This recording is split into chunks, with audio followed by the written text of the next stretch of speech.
सच्चा सुख क्या है, साधनों के बिना जब हम जिएंगे तब आपको समझ में आएगा। साधना में सुख होता है, साधनों में सुख नहीं होता है। ये अनुभव कराने के लिए इस अरहम स्वात्म साधना शिविर है, और यही जैन तीर्थंकरों ने सिखाया है। सुख साधनों में नहीं है, साधना में है। जिसको साधना करनी हो, साधन छोड़ने हो, उसके लिए ये इनविटेशन है। वह देश विदेश का कोई भी व्यक्ति हो सकता है। अगर आप अपने पुण्य से सुखी हो, स्वस्थ हो, तो वेलकम है।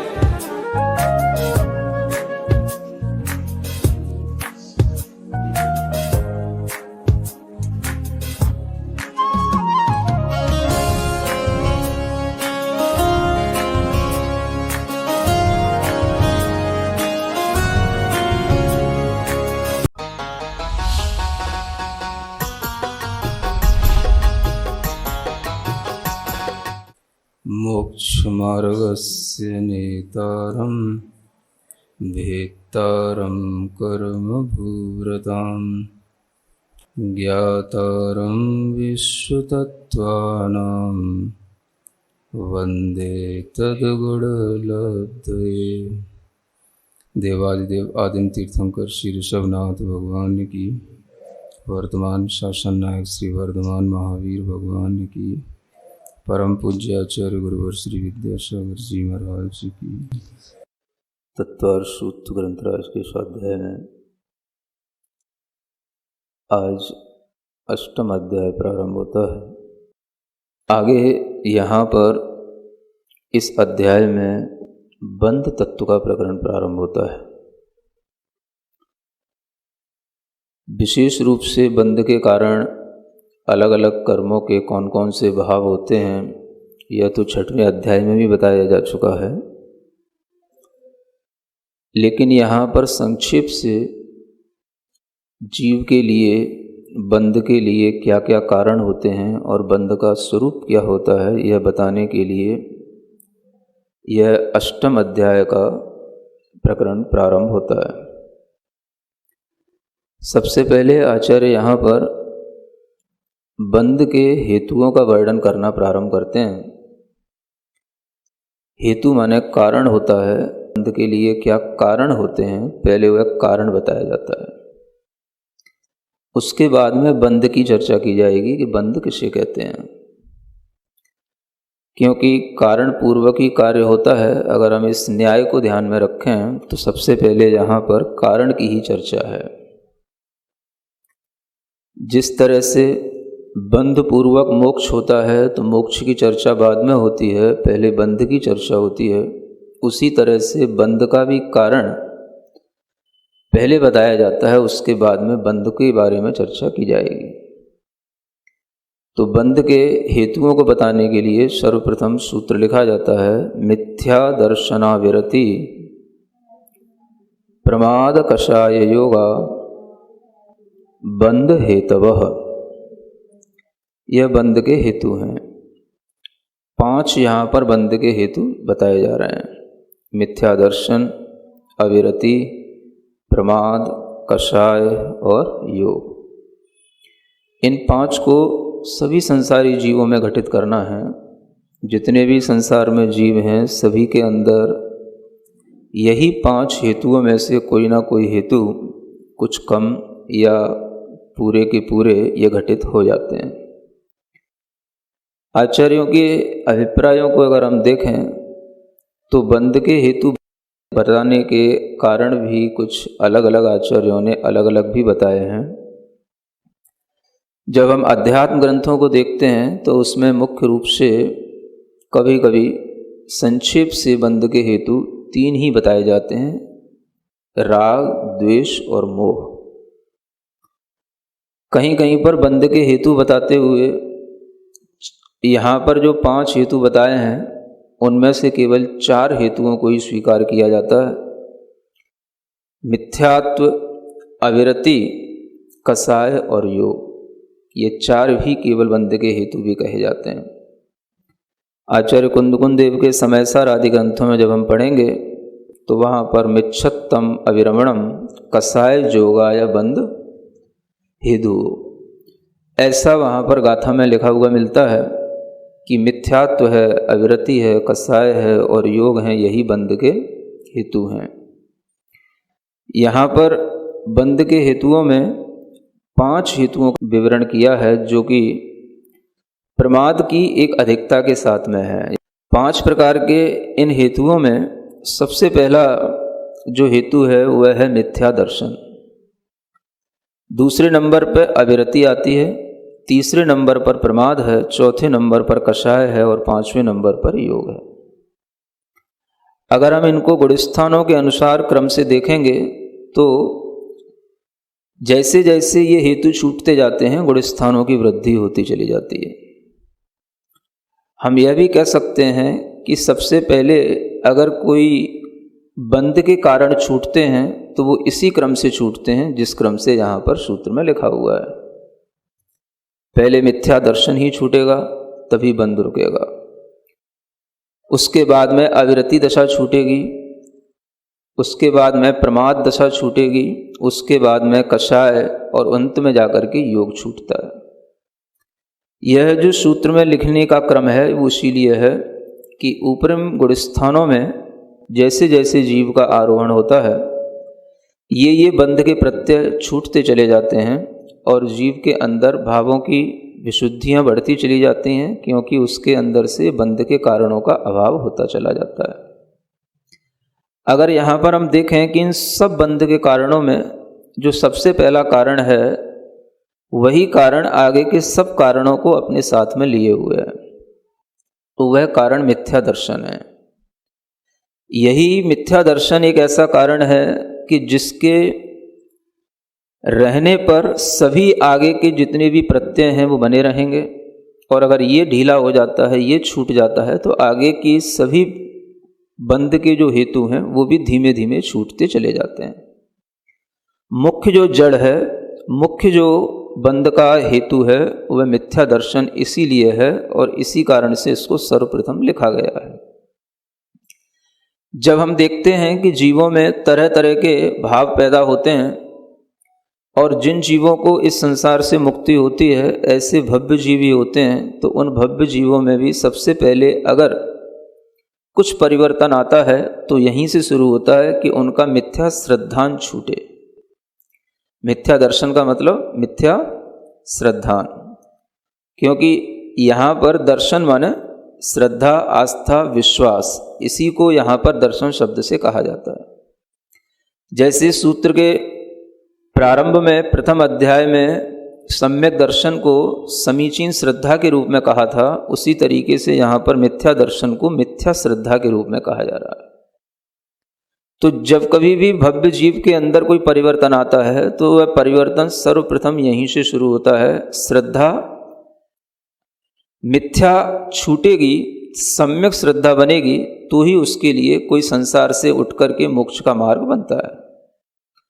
और जिनमें यह परिवर्तन की संभावना नहीं होती है उनमें हमेशा बंध के हेतु बने रहते हैं, बंध चलता रहता है। इसीलिए कुछ जीव तो अभव्य जो होते हैं वो इसीलिए अभव्य हैं क्योंकि उनके अंदर कभी भी ये बंध के हेतु टूटते नहीं हैं।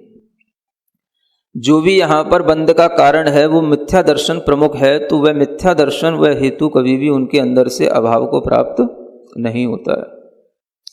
इसलिए अभव्य के अंदर कभी भी बंध के हेतुओं का अभाव नहीं होता, और भव्य जीव जब भी कभी बंध के हेतुओं का अभाव करेगा तो यहाँ से शुरू करेगा। सबसे पहले वह मिथ्या दर्शन इस हेतु को समझ करके इसी को तोड़ेगा।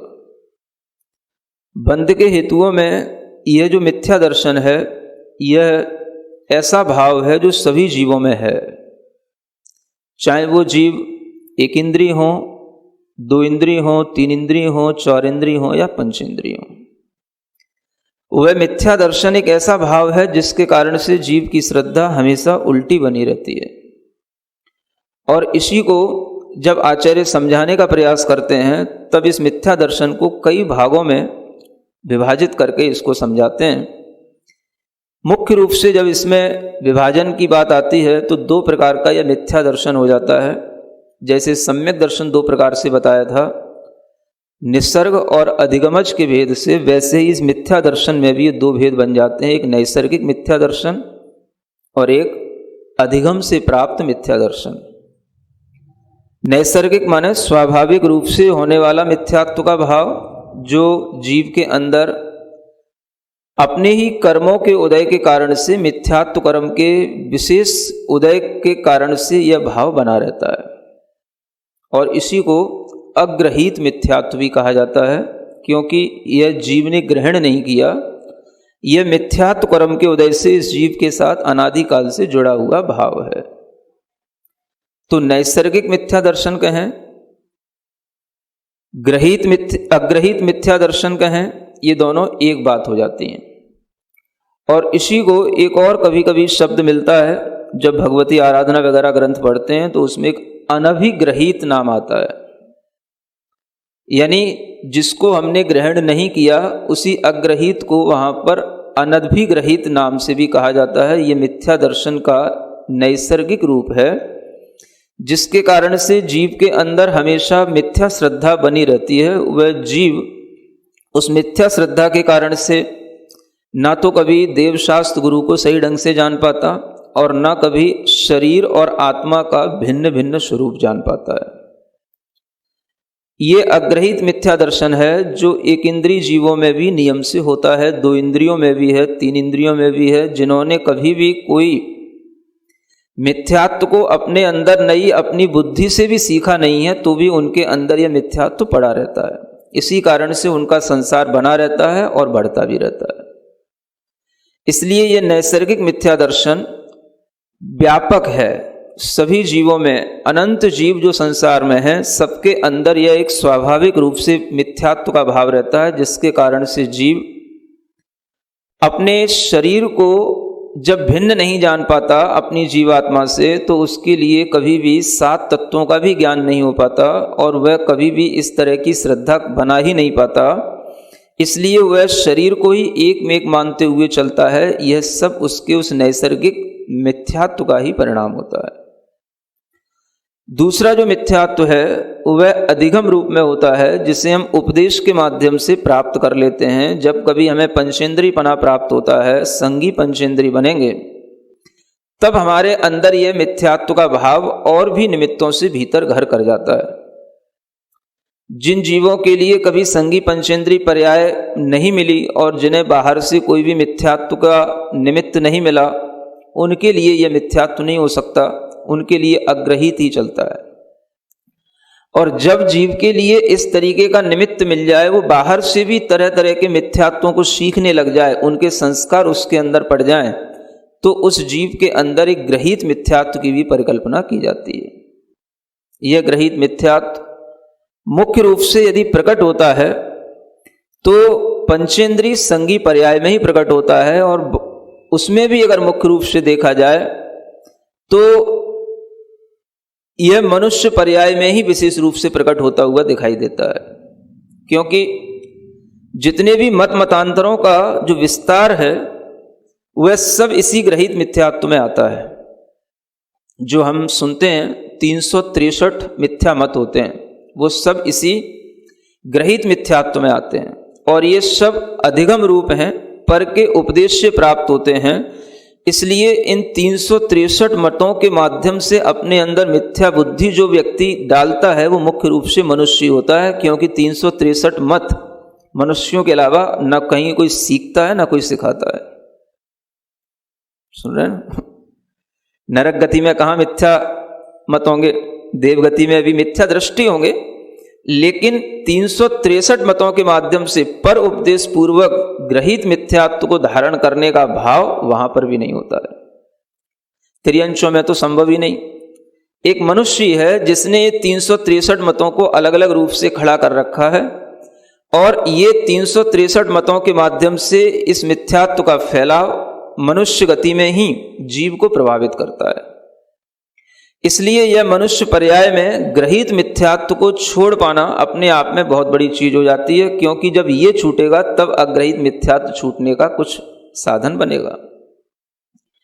जितने भी हम देखते हैं मत, वो सभी 363 मत 4 प्रकार के जो मिथ्यात्व हैं उन्हीं में विभाजित हो जाते हैं। कुछ क्रियावादी होते हैं, कुछ अक्रियावादी होते हैं, कुछ अज्ञानी होते हैं, कुछ वैनयिक होते हैं। और ये सभी जो मिथ्या मत हैं, ये मिथ्या मत भी सब पर उपदेश पूर्वक चल रहे हैं। पुरुष के द्वारा ये नए नए एकांत बनाए जाते हैं। वस्तु हमेशा अनेकांतात्मक रहती है, धर्म हमेशा अनेकांत रूप है, लेकिन उनमें से एक एक धर्म को ग्रहण करके जो अनेक तरह की मिथ्या परिकल्पना करते हैं, तो वह इस तरह के 363 मतों तक में परिवर्तित हो जाते हैं।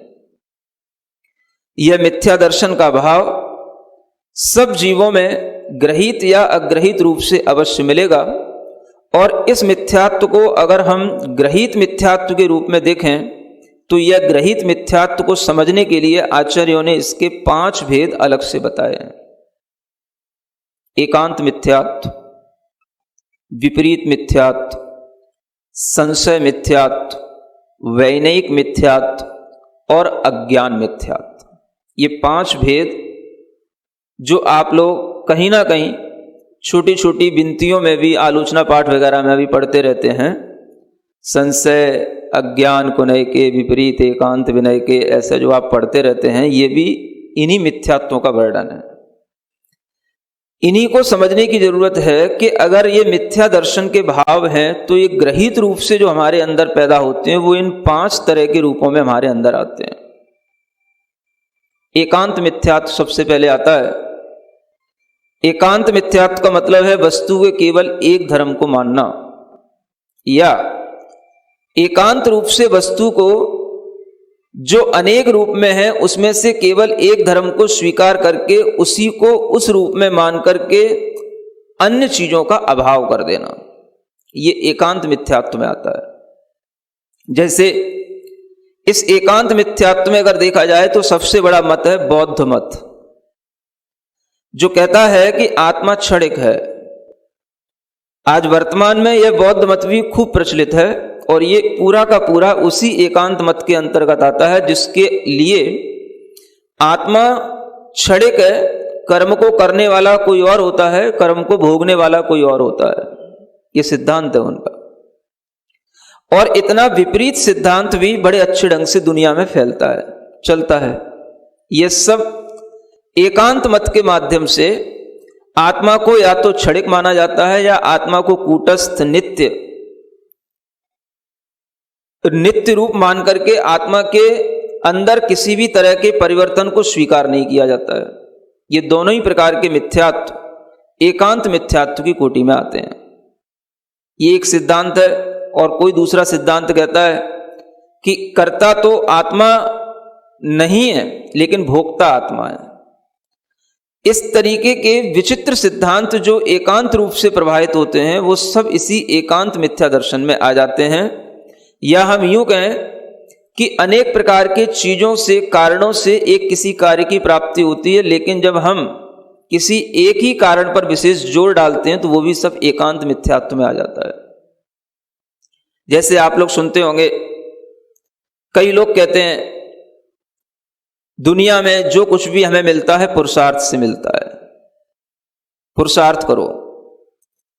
स्कूलों में भी पाठ पढ़ाए जाते हैं, बिना पुरुषार्थ के कभी भी कोई भी चीज आपके मुंह में अपने आप नहीं आ जाएगी, पुरुषार्थ से ही सब कुछ प्राप्त किया जाता है। जब हम इस तरीके का भी एकांत मान लेते हैं तो वो भी हमारे लिए एक मिथ्यात्व बन जाता है। जिस तरह से पुरुषार्थ है उसी तरीके के विपरीत भाग्य भी चलता है।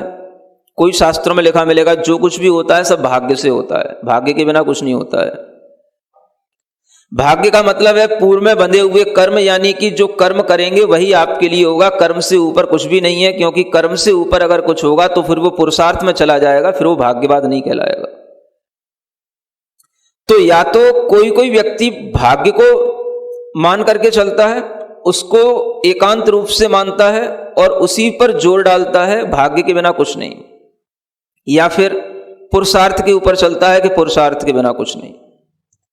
जो कुछ भी है संसार में नियत है, नियतिवाद भी एक एकांत बन जाता है। संसार में जो कुछ भी है वह सब निश्चित है, जैसा होना है वैसा ही होगा, ये भी एक नियतिवाद है। और इस नियतिवाद का भी एकांत, ये एकांत मिथ्यात्व में आ जाता है। इसलिए ये एकांत मिथ्यात्व भी आदमी के अंदर पड़ा रहता है, काम करता रहता है, और तरह तरह के जो ग्रंथ हैं उनमें जो लिखे हुए आपको सूक्ति वाक्य मिलेंगे, उन सब में भी कोई ना कोई अगर एक ही बात पर जोर डाला जाता है पूरे के पूरे शास्त्र में, तो वह समझ लेना कि वो हमें एकांत मिथ्यात्व ही परोसा जा रहा है। अक्सर लोग ये समझ लेते हैं कि हमारा देवशास्त्र गुरु पर श्रद्धान हो गया, हमें सम्यक दर्शन हो गया, हमने भगवान की मान्यता अपने अंदर बना ली, हमें सम्यक दर्शन हो गया। लेकिन ये एकांत मिथ्यात्व आदि जो ये भाव बताए जा रहे हैं 5 प्रकार के मिथ्यात्व, ये जब तक नहीं छूटते हैं तब तक भीतर से सम्यक दर्शन का प्रादुर्भाव होता ही नहीं है। वस्तु को जानो, अनेकांत के माध्यम से एकांत का निरसन करो, तब ये एकांत मिथ्यात्व टूटता है। और ये एकांत मिथ्यात्व की किसी भी तरह की धारणा में जीने वाले लोग भी आपको जैनों में बहुत सारे मिल जाएंगे। ऐसे भी लोग होते हैं जो जैन दर्शन के ही शास्त्रों को पढ़ते हैं लेकिन फिर भी एकांत मिथ्यात्व की धारणा में जीते हैं। उन्हें पता ही नहीं होता है, वो जी रहे हैं लेकिन उन्हें लगता है कि नहीं, हम अनेकांत को जान रहे हैं। वह भी एक तरह का उसी एकांत मिथ्यात्व का एक रूप है, गहरा नहीं है लेकिन हल्का रूप है।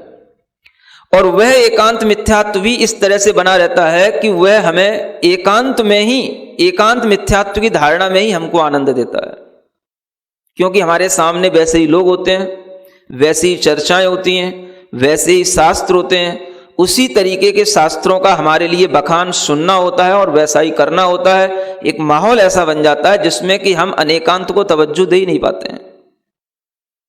ऐसी एकांत की धारणाएं जब हमें जैनत्व को सीखने के बाद भी मिल रही हों, जैनियों में भी मिल रही हों, तब तो इससे बचना बहुत कठिन हो गया।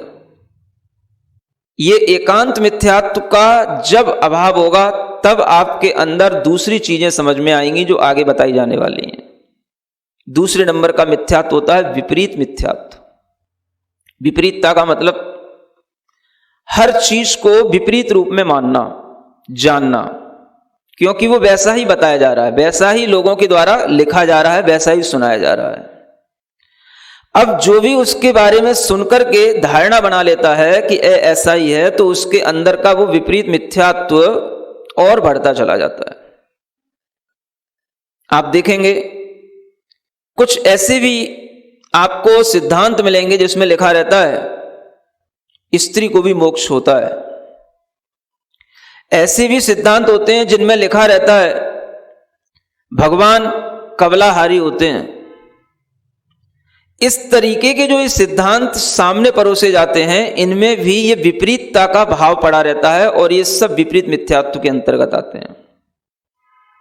चीज जैसी है वैसी हमने नहीं मानी, हमने उसको विपरीत रूप में मान लिया। जो भगवान होते हैं वो पुनः संसार में आते हैं, ये भी अपने आप में एक विपरीत मिथ्यात्व है।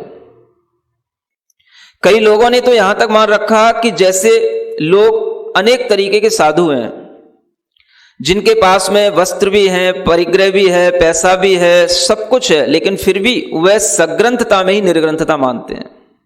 ये अपने आप में विपरीतता है।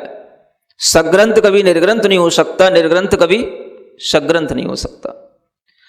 यह मानना कि घर में रहकर के भी केवल ज्ञान हो जाता है, ऐसा भी माना जाता है।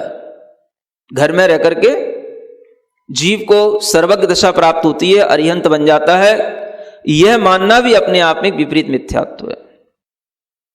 जो भी साधु हैं वह चाहे घर में रह रहे हों चाहे घर से बाहर रह रहे हों, बात एक ही है, क्योंकि साधुता तो भीतर से आती है, बाहर की देन नहीं होती है, कपड़ों से उसका कोई संबंध नहीं है। ऐसा मानकर के जो परिग्रह से सहित को निष्परिग्रही या साधु की कोटि में ला करके उसे साधु मानते हैं, वो भी एक विपरीत मिथ्यात्व का समर्थन करते हैं।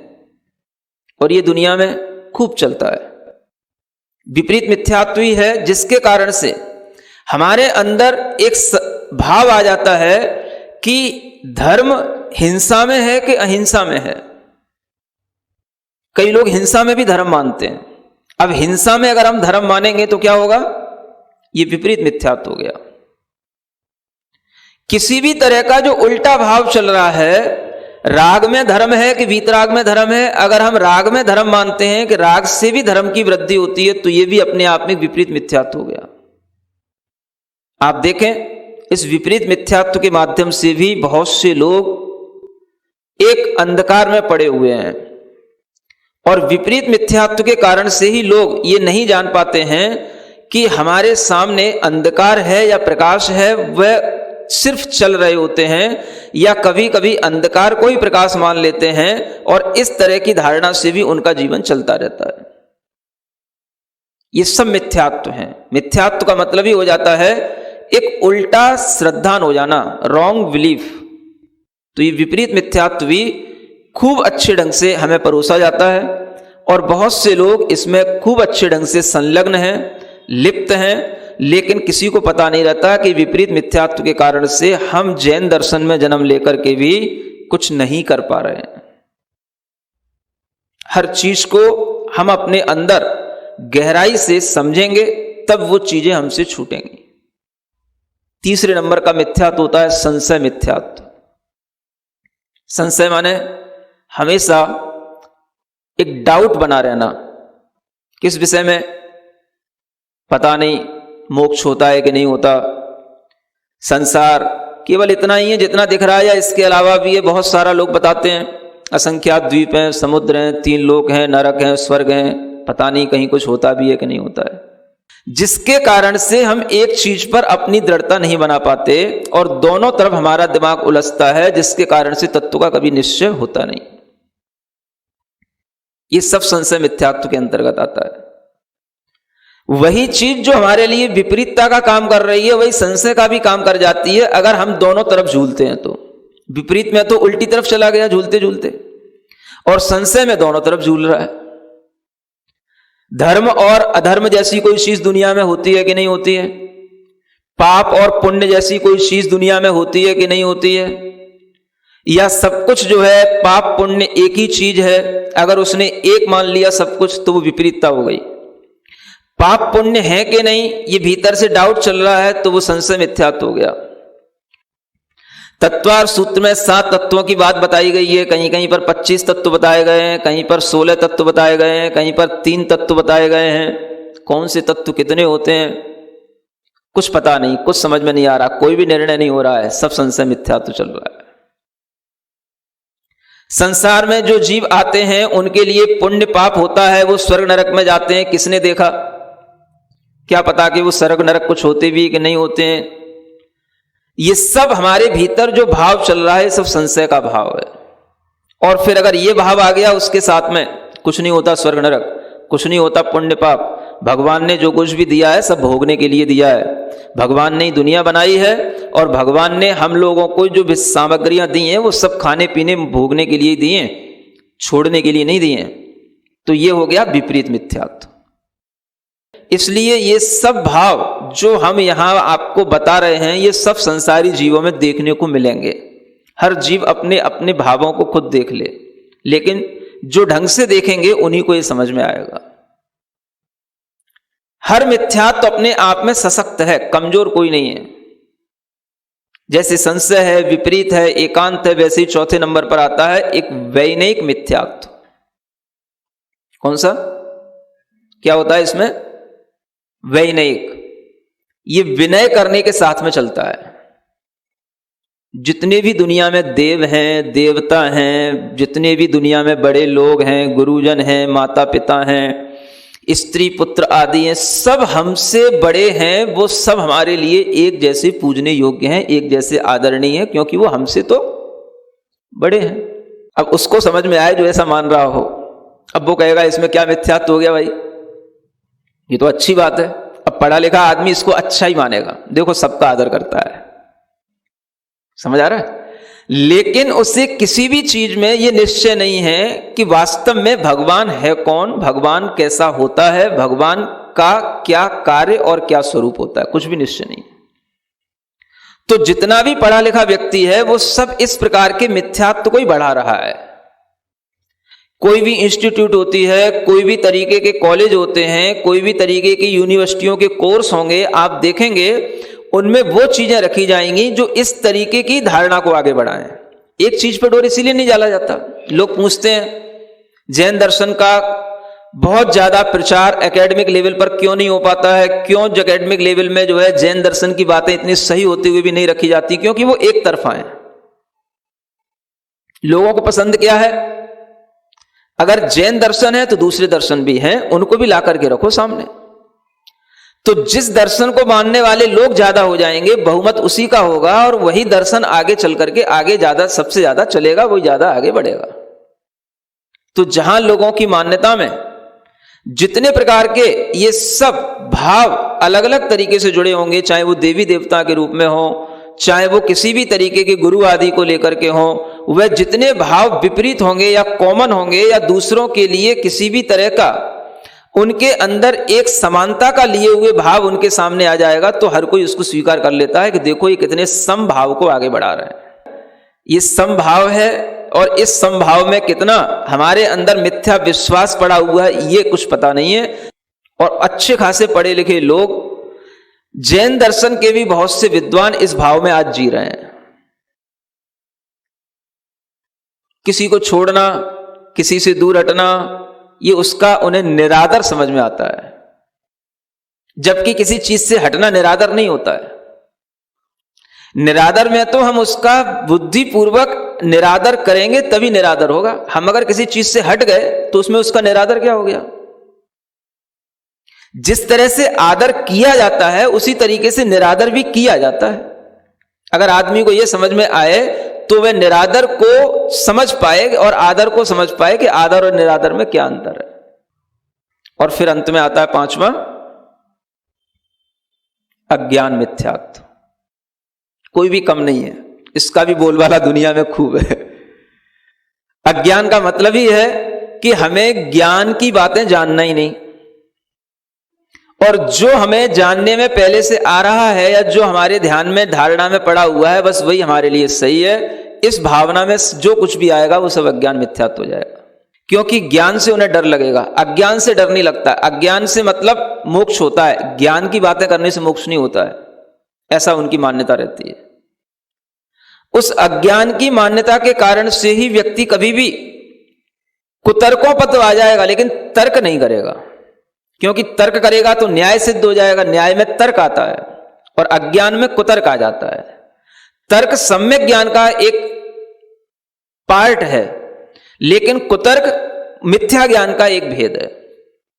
तो कुतर्क की जब श्रेणी में उतर आता है तो वह उस अज्ञान के भाव में जीता है। जैसे आपने सुना होगा, कई लोग कहते हैं कभी भी आप इस दुनिया में जीवों की रक्षा करते हुए तो जी नहीं सकते हो, दुनिया में ऐसा कोई स्थान नहीं जहां पर जीव ना हो, इसलिए कहीं पर भी आप जीव रक्षा नहीं कर सकते हो। जीव की हिंसा से बचना तो संभव ही नहीं, जो कुछ भी करोगे जीव की हिंसा होगी, इसलिए हिंसा अहिंसा का विकल्प करना ही बेकार है। इसी तरीके से आपने सुना होगा, बहुत से लोग कहते हैं चाहे वनस्पति खाओ चाहे मांस खाओ, जीव की हिंसा तो दोनों में होती है, मरते तो दोनों में ही जीव हैं। एक को बचा रहे हैं, एक को नहीं खा रहे हैं, एक को खा रहे हैं, इसमें क्या फायदा हो रहा है? जीव तो सब जगह मर रहे हैं। और कुतर्क यहां तक भी हो सकता है कि जब हम किसी एक जीव को मारते हैं तो उसमें एक ही मरते हैं। तुम्हारे यहां पर तो जो वनस्पति खाते हो तो उसमें अनंत मरते हैं। समझ आ रहा है? ये सब क्या है? अज्ञान है, ये सिर्फ अज्ञान है, ओनली इग्नोरेंस। क्योंकि जब तक ये अज्ञान चलेगा तब तक आदमी अपने भोग सामग्री का मनचाहा सेवन करता रहेगा। अपने कुतर्कों के माध्यम से अपने अज्ञान पर पर्दा डालता रहता है और उसके माध्यम से अपनी मनचाही चीजों का सेवन करता रहता है। ये उसके भीतर का एक बहुत बड़ा भाव रहता है, इसलिए वो ज्ञान की बातें सीखना नहीं चाहता। जैसे ही ज्ञान की बात आएगी, ये तो आप भेद कर रहे हो, ये एक इंद्रिय होते हैं, 5 इंद्रिय होते हैं, ये वनस्पति है, ये मांस है, इसमें ये नहीं है, इसमें ये है, ये तो आप अपना सिद्धांत बता रहे हो, हमें नहीं सीखना। ये समझ में आ रहा है? तो ये क्या हो गया? वह ज्ञान की बात तो सीखना ही नहीं चाहता है। जैसे ही ज्ञान की बात आएगी वो कहेगा नहीं ये आपका सिद्धांत है, और अज्ञान की बात आएगी तो ये सबका सिद्धांत है, मेरा सिद्धांत है, मेरी दिमाग की उपज है। माने वो अपने आप को इतना इंटेलिजेंट मानता है कि उसे यह नहीं पता होता है कि हम जो भी कुतर्कों की बातें कर रहे हैं, अपनी जो अज्ञानता की बातें कर रहे हैं, वो हमारी अज्ञानता है, वो उसको अपनी नॉलेज समझ में आती है। उसे अपना बहुत बड़ा अपने आप को उससे इंटेलिजेंट मानता है वो। और ये इंटेलिजेंसी सिखानी नहीं पड़ती, अपने आप आ जाती है। आपस में दोस्तों से, 4 लोगों से मिलने से ही आ जाती है। ये अज्ञान का ही मिथ्यात्व है जिसके कारण से अंडा शाकाहार होता है, मांस भी ऐसा बनाया जा रहा है जो शाकाहार के रूप में हो, और जो चीजें शाकाहार हैं उनमें वो मांसाहार सिद्ध किया जाता है। जितनी भी चीजें हैं जो हमारे लिए बुरी हैं, व्यसन के रूप में हैं, उन्हें अच्छे के रूप में प्रस्तुत किया जाता है। यही तो हमारी फ्रीडम है। फ्रीडम के नाम पर, हमारे मोरलिटी के नाम पर उन चीजों को परोसा जा रहा है जिससे हमारे अंदर का वह अज्ञान और बढ़ता चला जाए, और पढ़ा लिखा आदमी इसको बड़े हर्ष के साथ स्वीकार करता है। इसका नाम अज्ञान मिथ्यात्व इसलिए कहा क्योंकि यहां पर ज्ञान की कोई बात होती ही नहीं है। आज आप किसी से ज्ञान की बातें करो, कोई सुनना ही नहीं चाहता है। अज्ञान की बातें करो, सब साथ में है। जैसे ही आप ज्ञान की बात करोगे तो ज्ञान क्या करता है? सही गलत का निर्णय करता है। ज्ञान का सबसे पहला एक फैक्टर है कि वो what is true, what is wrong. ज्ञान हमेशा ये काम करता है। और जहां पर आदमी ये समझना ही नहीं चाहता कि क्या सही क्या गलत, समझ लो वहां पर वह अज्ञान है, और अज्ञान में जीना उसे अच्छा लग रहा है। तो ये अज्ञान का मिथ्यात्व बच्चों में भरा पड़ा है।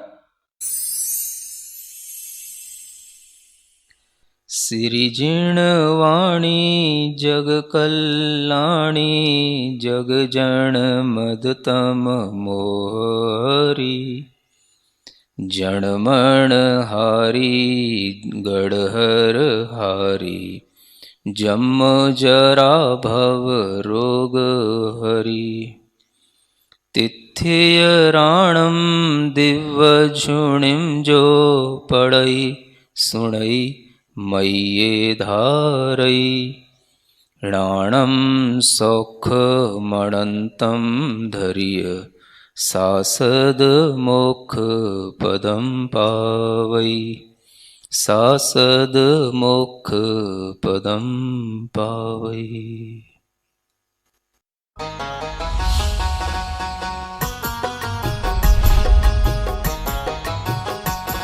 यदि आप भी अपने बच्चों को गुणवत्तापूर्ण शिक्षा देकर संस्कारित बनाना चाहते हैं, सरकारी नौकरी या विश्वविद्यालय में प्रोफेसर बनाना चाहते हैं, आप चाहते हैं कि आपके बच्चे को राष्ट्रपति पुरस्कार या पद्मश्री जैसे पुरस्कारों से अलंकृत किया जाए, तो आपके लाडले की संपूर्ण पढ़ाई निःशुल्क हम कराएंगे। पूज्य गणेश प्रसाद वर्णी जी द्वारा स्थापित संत शिरोमणि आचार्य श्री विद्यासागर जी महाराज द्वारा पुनरुद्धारित पूज्य मुनि श्री प्रणम्य सागर जी महाराज के आशीर्वाद से संचालित श्री स्यादवाद महाविद्यालय वाराणसी में। जी हाँ, यहाँ पढ़ने वाले 100 से अधिक परा स्नातक बन चुके हैं। अनेक विश्वविद्यालयों में प्रोफेसर्स 15 से अधिक प्राप्त कर चुके हैं राष्ट्रपति पुरस्कार। इतना ही नहीं, इसी वर्ष 2024 में भी एक विद्वान को पद्मश्री पुरस्कार से सम्मानित किया जा चुका है। प्रवेश प्रारंभ 10वीं अथवा 12वीं पास छात्र सीधे ले सकते हैं प्रवेश। आवास, भोजन, शिक्षण आदि सभी व्यवस्थाएं बिल्कुल निःशुल्क। श्री स्यादवाद महाविद्यालय, भदेनी, वाराणसी, उत्तर प्रदेश, भारत। संपर्क करें 9695338108, 9506602715, 9111229620।